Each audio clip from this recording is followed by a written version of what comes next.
Good morning and good afternoon. Welcome to Digital Art, making your new documents and how to save them. So we've already covered the basics on what a new document or a new file, the basics on what this stuff is and what it's used for.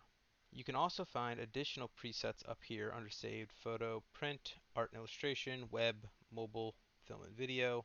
So like if I know I'm doing something on web, these are the most common web sizes. Also, if you know you're doing something, you can look up, like, let's say you're going to do a YouTube banner, you can look up what the actual scale size in pixels a YouTube banner is.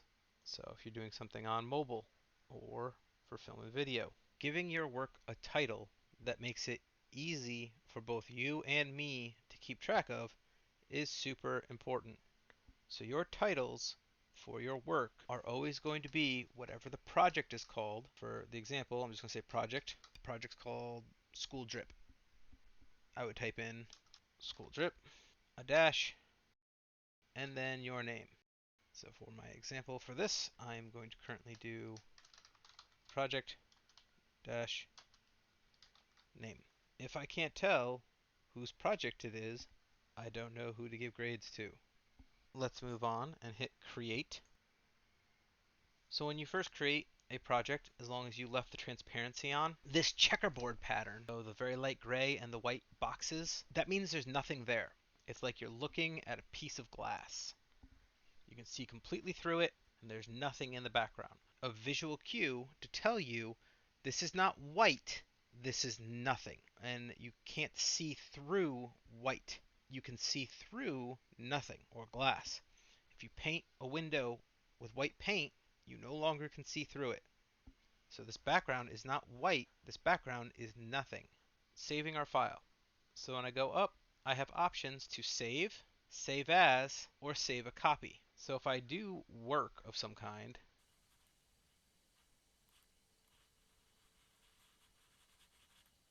I go File, Save.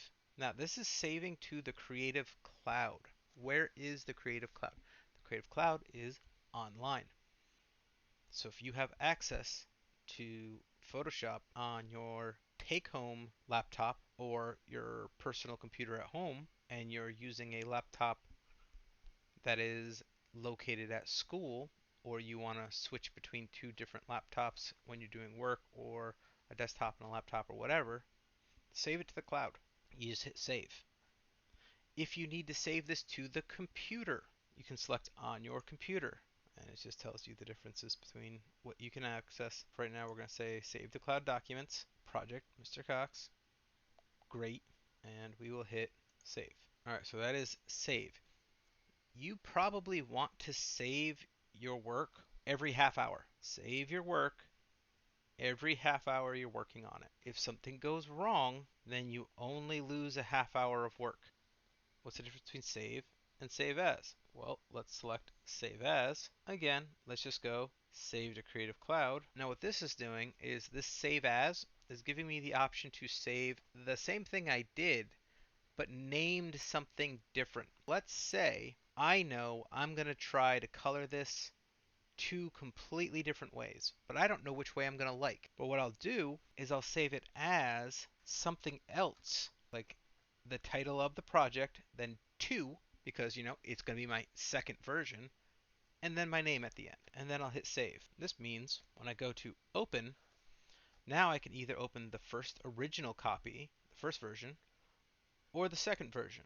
Now you can close out of an individual project that you don't need open with this X.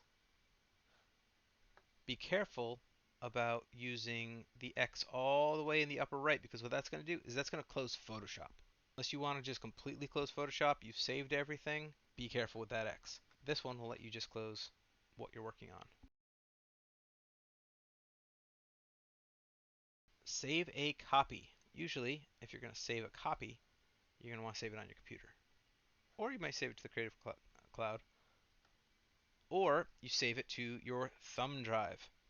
So let's say you are working on, what it'll do is it'll put copy, and you can save it to your thumb drive. That way, if your computer gets wiped, for some reason the file gets corrupted on the cloud or whatever, or You did a bunch of work on a project and realized a couple versions in that you can't go backwards anymore, but you didn't like what you did, you might be able to open an old copy of it. Also, when I go to File, Save a Copy,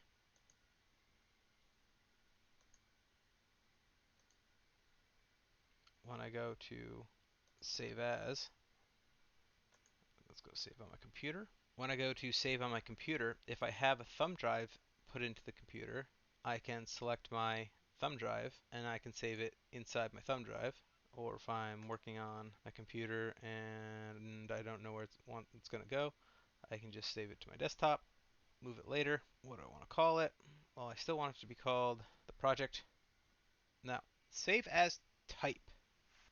This matters a lot, and the type you save it as depends on what you're using it for. Photoshop, so a .psd file, is all the information for all the work you've done in Photoshop. Very few programs will read a Photoshop file. Mostly they're all Adobe programs. And you don't tend to want to print or submit any work as a Photoshop file unless I ask you to. So when I do save as, I can either do my Photoshop PSD, that's a standard Photoshop file. If I do a Photoshop PDF, that creates a PDF document. You've all used PDF documents. Or I could potentially save it as a TIFF file. Now, a TIFF file is really good for photographs. It saves a ton of information, a lot more information than a JPEG file. But I'm not going to do any of that.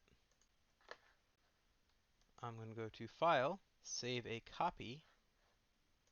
Let's go to our computer. Now you notice I got a lot more options. So if you want all of the options, you want to go to Save as a Copy. The JPEG format, so JPG or JPEG, you want this to be a .jpg or .jpeg. You do not want it to be a .jpf. JPEGs are what you download online most of the time. They are smaller file sizes. They have the bare minimum amount of information, so it's exactly what you see is what you get. Where TIFF gives you a ton more information and you can still do things with it. JPEGs are great because for online work because when you're all done with something, you want it to take as little space as possible. So if somebody's downloading it or it's on a website, it loads fast. Because if it doesn't go quick or it takes up too much space, people aren't going to use it, or they're not going to want to go to that website, or it's going to take up a lot of their data when it doesn't need to. JPEGs will be one of our 3 default turn-ins. So you'll be turning in JPEGs, TIFFs, and Photoshop PSD files the most. Usually a combination of 2 of them. For as long as you want to work on a file, you want to make sure that you're saving a PSD file. Until you're done with it, don't save it as something else.